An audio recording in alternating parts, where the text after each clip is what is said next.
Aujourd'hui, je vais t'expliquer pourquoi tu ne devrais pas acheter tes billets d'avion en ligne. Et si jamais tu le fais, c'est quand le meilleur moment de les acheter? Fais voyager ton entreprise, le podcast commandité par Voyage Déductible qui organise des voyages, formations en immersion. Si tu aimes le podcast, je t'invite à le partager et à le commenter sur ma chaîne YouTube du podcast Fais voyager ton entreprise. Merci de faire partie de mon univers et c'est parti. Donc, comme je t'expliquais, pourquoi tu ne devrais pas acheter tes billets d'avion en ligne? La première, c'est parce que quand tu achètes en ligne, dans les clauses que tu ne lis pas parce que tu dis « Mon Dieu, c'est vraiment pas cher, il faut absolument que je l'achète » et tu pèses sur le piton, il est écrit dans les clauses que le prix n'est pas final, il est sujet à changement. Donc, si tu avais acheté, exemple, 4 billets pour aller à Bora Bora et que l'agrégateur, que je vais te parler un petit peu plus tard, c'est quoi ça, ta patente-là? L'agrégateur peut peut-être te rappeler puis te dire « Écoutez, on s'excuse, il y avait juste 2 billets à ce prix-là et les 2 autres, vous allez devoir payer 3 fois plus cher. » Puis là, tu vas dire « Ah ben non, j'en veux pas à ce prix-là parce que ça va être beaucoup trop cher. » Ben à ce moment-là, ce que tu n'as pas lu encore dans les petites clauses parce que tu as pesé bien vite sur le piton, c'est qu'il y a des frais d'annulation. Fait que si tu veux annuler ton achat des 4 billets, ben ça peut te coûter jusqu'à 800 $ pour annuler ta transaction. Donc, tu n'as toujours pas de billet d'avion, mais ça t'a coûté 800 $, puis tu pensais que tu allais profiter de l'aubaine en pesant sur le piton. Ça va pas bien, hein? Acheter ses billets d'avion en ligne, c'est tout un avaria. En fait, premièrement, quand tu les achètes en ligne, probablement que tu n'auras pas de protection de l'OPC, de l'Office de la protection du consommateur. Donc, si on se retourne là 3 ans quand le COVID a commencé, tous ceux qui avaient acheté leurs billets d'avion en ligne, qu'ils n'avaient pas acheté dans une agence de voyage au Québec, n'ont pas eu de remboursement. Ils ont payé ils ont perdu l'entièreté des billets qu'ils ont achetés. Parce que en ligne, c'est peut-être une entreprise qui est au Zimbabwe qui est en train de te vendre un billet d'avion. Ça, c'est la première chose. Deuxième chose, les règles du contrat. C'est que tu ne regardes pas les règles, mais une des règles, c'est que les prix n'est jamais final, il est toujours sujet à changement. Parce qu'un agrégateur, qu'est-ce que c'est? C'est un logiciel qui recherche les meilleures aubaines sur le marché.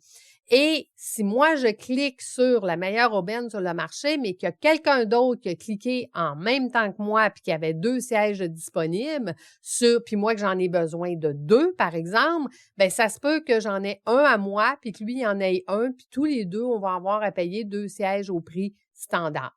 Donc, c'est comme ça que ça fonctionne. Les agrégateurs, ce sont juste des chercheurs de prix. Maintenant, un coup, tu as pesé sur le piton, ils doivent aller valider chez le transporteur, est-ce qu'il reste encore de la place à ce prix-là? Parce que de la façon que ça fonctionne, c'est que les transporteurs, quand ils mettent disponible, exemple, j'ai 300 places dans mon avion, bien, les 100 premières places, je vais les vendre à 500 $, les 50 places suivantes, je vais les vendre à 550 et les 50 places suivantes à 300 et ainsi de suite. Pourquoi ils font ça? Parce que ça coûte toujours plus cher d'acheter des billets à la dernière minute que plutôt d'acheter tes billets en avance. Parce que eux, ils se disent, l'offre et la demande, s'il ne reste plus beaucoup de place à la fin et que tout le monde les veut, je peux augmenter le prix parce qu'il y a quelqu'un qui est prêt à les payer à ce prix-là. Donc, effectivement, quand on arrive près du voyage, les billets d'avion sont beaucoup plus chers. Selon une recherche de, comment ça s'appelle, l'entreprise? Attends, je vais t'en trouver tantôt, là, le nom de l'entreprise qui a fait cette recherche-là. Eux, ce qu'ils ont fait comme recherche, c'est que le meilleur moment d'acheter ces billets, c'est 45 jours avant 54 jours, excuse-moi, avant le départ. Et c'est Cheapair qui a fait cette recherche-là sur plus de 3 millions de vols d'avion. Quand même, c'est pas une petite recherche. Et eux, ce qu'ils nous donnent comme avantage, je vais te le dire tantôt, mais tes billets d'avion, en plus de ne pas lire les règles du contrat, Écoute, 99% du temps, si tu as payé pas cher, ça veut dire que tes bagages ne sont pas inclus. Ce qui veut dire que tu vas payer pour ton bagage à main et ton bagage de cabine, ton bagage pas de cabine, mais ta valise régulière. Ça va être rajouté. Plus ton voyage est loin et plus le prix du bagage va coûter cher. Ensuite, tes assurances en cas d'augmentation puis le prix d'annulation de vol, comme je te disais, si les prix augmentent et que ton prix final est sujet à changement, bien, ça se peut qu'avant que la transaction se termine, quelqu'un t'appelle puis qu'il te dise « Ouais, tu les as vus à 500 $, mais maintenant, ils sont rendus à 600. Puis si tu veux avoir les billets, il faut que tu payes 600. Puis si tu ne payes pas 600, bien, il faut que tu me payes 300 $ de pénalité. » Donc, tu es pris en otage pour acheter tes billets d'avion. Maintenant, quelles sont les meilleures façons d'acheter son billet d'avion? En fait, le prix peut varier 70 fois entre le moment que le transporteur l'a mis en ligne et le moment du départ. Donc, ça veut dire que le prix change énormément et ça change selon l'offre et la demande. Et là, à chaque fois que tu vas voir de ton ordinateur avec ton adresse IP le même billet d'avion au même endroit, le prix augmente. Pourquoi? Parce qu'ils ont des systèmes qui disent « Ah, lui est prêt à acheter un billet à cet endroit-là, donc on va lui offrir de plus en plus cher pour qu'il réalise que le prix est en train d'augmenter, pour qu'il clique sur le piton pour dire « Mon Dieu, hier, il était moins cher, aujourd'hui, il est plus cher, donc je vais peser tout de suite sur le piton. Puis je vais l'acheter tout de suite parce que demain, il va être encore plus cher. » Ben oui, c'est sûr qu'il va être encore plus cher. Ils ont ton adresse IP, puis à chaque fois que tu vas faire une recherche, ils augmentent le prix. Donc, c'est pour ça que la majorité des gens font faire affaire avec des agrégateurs, des logiciels qui surveillent les prix pour toi. OK? Quand tu cliques sur le piton et tu t'en vas l'acheter, bien là, on se retrouve dans la boucle de « je vais avoir des frais d'annulation, je n'ai pas, le prix est sujet à changement, mon coût de bagage n'est pas inclus » et ainsi de suite. Mais ce n'est pas une bonne idée que toi, tu ailles vérifier tous les jours, voir quel est le prix du billet d'avion. Ensuite, comme je te disais, les dernières minutes sont souvent beaucoup plus chères que les acheter d'avance. Même que 2 semaines avant le départ, selon toujours Cheap Air, un coût de billet d'avion va te coûter 150 $ de plus 2 semaines avant le départ que si tu l'avais acheté 54 jours avant. Donc, ça veut dire que c'est une fausse croyance de penser que les billets d'avion de dernière minute sont moins chers. Une chose, par contre, qui est moins chère, c'est des vols en plein milieu de semaine au lieu des vols du samedi et du dimanche parce que les vols sont moins remplis, moins populaires, moins d'offres et de demandes, donc le prix va être moins cher. Tu vois, moi, pour le voyage à Bali que j'organise en 2024, ben partir le jeudi me coûte 1 000 $ de moins que de partir le samedi ou le dimanche. C'est quand même beaucoup d'argent. OK? Donc, on organise nos dates en fonction parce qu'on va économiser beaucoup d'argent.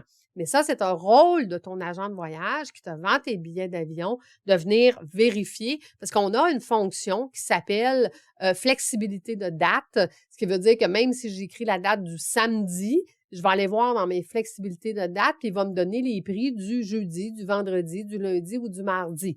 Donc, ça veut dire que je suis capable de dire, bien, écoute, cette journée-là va être beaucoup moins chère que la date à laquelle tu voulais partir. Ensuite, le prix varie selon l'offre et la demande, je te l'ai dit, ce qui veut dire que s'il y a beaucoup de gens qui veulent aller dans un endroit au même moment, je te donne un exemple, tout le monde veut voyager dans le temps de Noël, bien, c'est sûr que ton vol va te coûter plus cher que si tu voyages au mois d'avril, par exemple.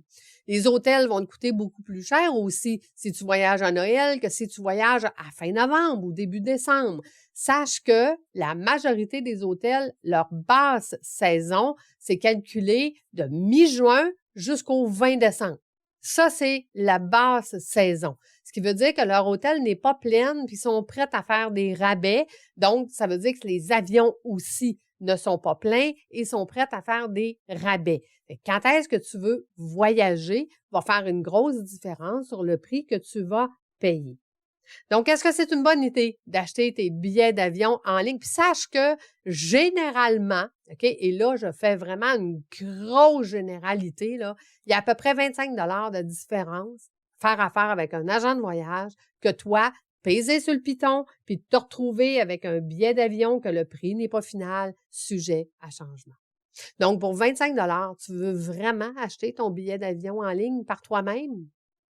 Moi, je le ferais pas. Ceci dit, j'espère que ton expérience d'achat de billets d'avion pour toi va bien aller et que tu vas faire un beau voyage. C'est ce que je te souhaite. Si jamais tu connais quelqu'un qui achète souvent ses billets d'avion toute seule, partage-lui cet épisode de podcast. Peut-être qu'elle retrouvera cette personne-là au moins quelques petits trucs et astuces qui vont l'aider dans l'avenir à mieux acheter, à être mieux informé, puis peut-être regarder les règles du contrat avant de peser sur le piton. Merci d'avoir été avec moi. Merci de faire partie de mon univers. On se donne rendez-vous la semaine prochaine. À bientôt!